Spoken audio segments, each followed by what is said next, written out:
Hello दोस्तों, मेरा नाम है अरविंद और स्वागत है आपका एक बार फिर से आपके पसंदीदा यूट्यूब चैनल प्रो पहाड़ी पर। तो जी हाँ, आप सही समझ रहे हो। आज हम बात करने वाले हैं अंकिता भंडारी हत्याकांड के बारे में। और हत्याकांड इसलिए भी कह रहा हूँ क्योंकि अभी अभी सूचना मिली है कि अंकिता भंडारी का शव चीला नहर से बरामद हो चुका है। और जो उनके पिताजी हैं उन्होंने पुष्टि कर दी है कि ये जो शव है ये अंकिता भंडारी का ही है।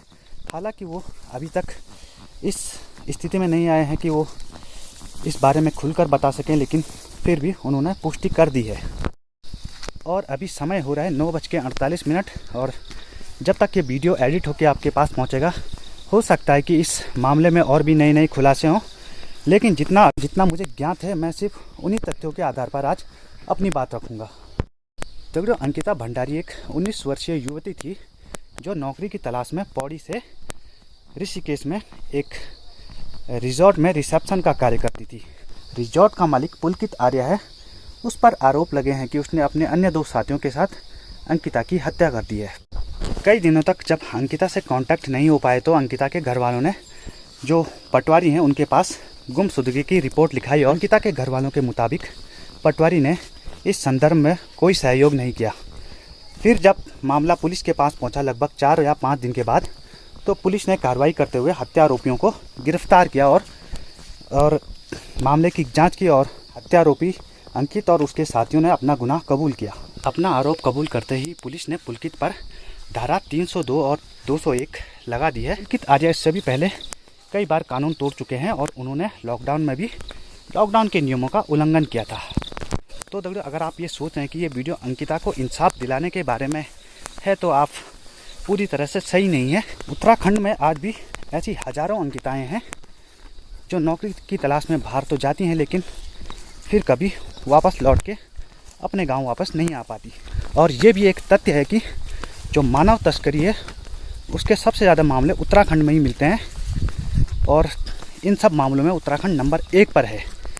जबकि ऐसे मामले राजस्व पुलिस के हिस्से आते हैं। राजस्व पुलिस ही इसका रिपोर्ट लिखती है इन मामलों की। और राजस्व पुलिस के पास संसाधनों की भी बहुत ज़्यादा कमी होती है और ऐसे मामले मीडिया तक नहीं पहुंच पाते।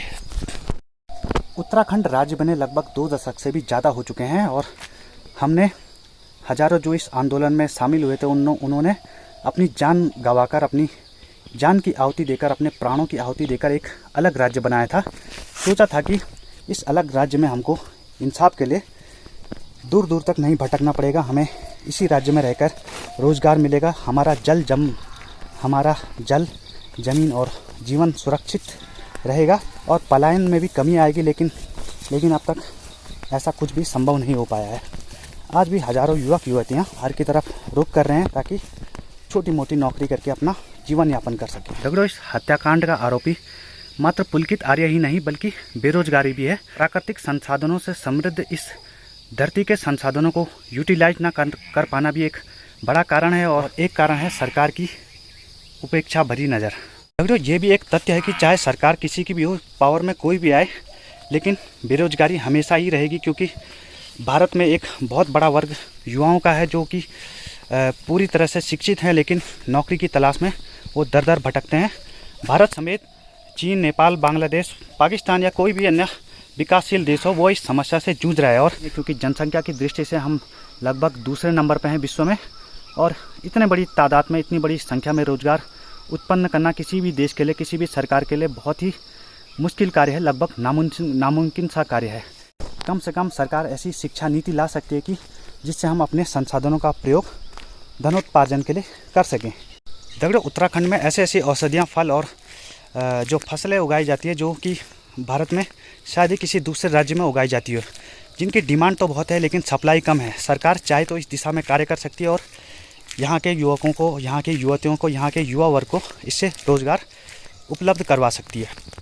बुरांस का जूस ना जाने कितनी बीमारियों की दवा है, उसकी डिमांड भी बहुत ज़्यादा है बाहर। उससे भी सरकार चाहे तो कितने लोगों को रोज़गार मुहैया करवा सकती है। खेती के अलावा पशुपालन और डेयरी उद्योग भी एक विकल्प बन सकते हैं रोज़गार का।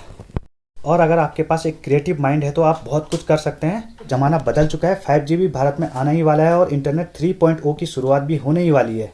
सरकार ने आपको मोबाइल और टैबलेट तो दिया ही है, इसका सदुपयोग कीजिए। खेती बाड़ी और क्रिएटिव माइंडसेट के अलावा अगर आपके पास जोखिम लेने की क्षमता है तो आप छोटे लेवल से भी अपना रोजगार शुरू कर सकते हैं। दिव्या रावत जो कि मशरूम गर्ल के नाम से मशहूर है, उन्होंने अपनी शुरुआत छोटे से लेवल से शुरू करी थी और आज उनका कारोबार करोड़ों के टर्नओवर में चल रहा है। अगर ब्लॉग को एंड करने का समय हो चुका है और जाते जाते मैं आप लोगों से एक ही बात कहना चाहता हूँ, मेरे युवा भाइयों और बहनों, सरकार के भरोसे मत रहो, खुद भी कुछ रोज़गार सृजन करने की कोशिश करो, रोज़गार उत्पन्न करने की कोशिश करो। अगर आप क्रिएटिव फील्ड से हैं तो क्रिएटिव काम कीजिए। मोबाइल का प्रयोग सिर्फ ठुमके लगाने के लिए नहीं होता, इससे रोज़गार के इससे आप बहुत सारी नई स्किल्स भी सीख सकते हैं और बहुत सारे प्रकार के रोज़गार का सृजन भी कर सकते हैं। और सरकार से मेरा ये निवेदन है कि अगर आप रोज़गार देने में सक्षम नहीं है तो कम से कम शिक्षा प्रणाली में थोड़ा फेरबदल कीजिए। और जो आत्मनिर्भर बनने के लिए आप जो कहते हैं उसका प्रयोग सिर्फ जुमलेबाजी में मत कीजिए, शिक्षा प्रणाली में भी थोड़ा फेरबदल कीजिए ताकि हम सचमुच में आत्मनिर्भर बन सके। क्योंकि दोस्तों उत्तराखंड हर दृष्टि से साधन संपन्न राज्य है। अगर यहाँ के संसाधनों को ढंग से यूटिलाइज किया जा सके तो कम से कम इतना तो रोजगार सृजन किया ही जा सकता है, जिससे इससे अंकिता जैसी अन्य बहनों को घर पर ही रोजगार मुहैया हो सके। तो दगड़ों आप जाते जाते करते हैं इंसाफ की बात, क्या अंकिता बहन को इंसाफ मिल पाएगा? दगड़ों मेरे विचार से, मेरी नज़र में इंसाफ उसको मिलता है जो जीवित होता है, जिसमें प्राण शेष होते हैं। और दुर्भाग्य से अंकिता बहन अपनी जान गंवा चुकी है। अब चाहे हत्यारोपी के रिजॉर्ट पर बुलडोजर ही क्यों न चढ़ा दे सरकार, या फिर उसे खुलेआम सड़क पर चौराहे पर फांसी पर ही क्यों न लटका दे, अंकिता को उसकी जान वापस नहीं मिल सकती। अगर सरकार अंकिता बहन को सच्ची श्रद्धांजलि देना चाहती है तो वो हमारी समाज में, जो हमारे उत्तराखंड में जो पहाड़ में हजारों अंकिताएं हैं जो गरीब है, लाचार है और नौकरी की तलाश में 5-5, 10-10 हज़ार की नौकरियां कर रही है और तरह तरह की शारीरिक और मानसिक प्रताड़ना का शिकार होते हुए भी अपना काम कर रही है, होते हुए भी अपने परिवार को पैसे भेज रही है गाँव में, उनकी हालत थोड़ी सुधारे जाए, उनको गाँव में ही रोजगार मुहैया कराया जाए तो ये एक सच्ची श्रद्धांजलि होगी सरकार की तरफ से अंकिता बहन को। तो आशा करते हैं जल्द ही मुलाकात होगी एक नए ब्लॉग में। तब तक के लिए टेक केयर दोस्तों, अपना ख्याल रखिएगा।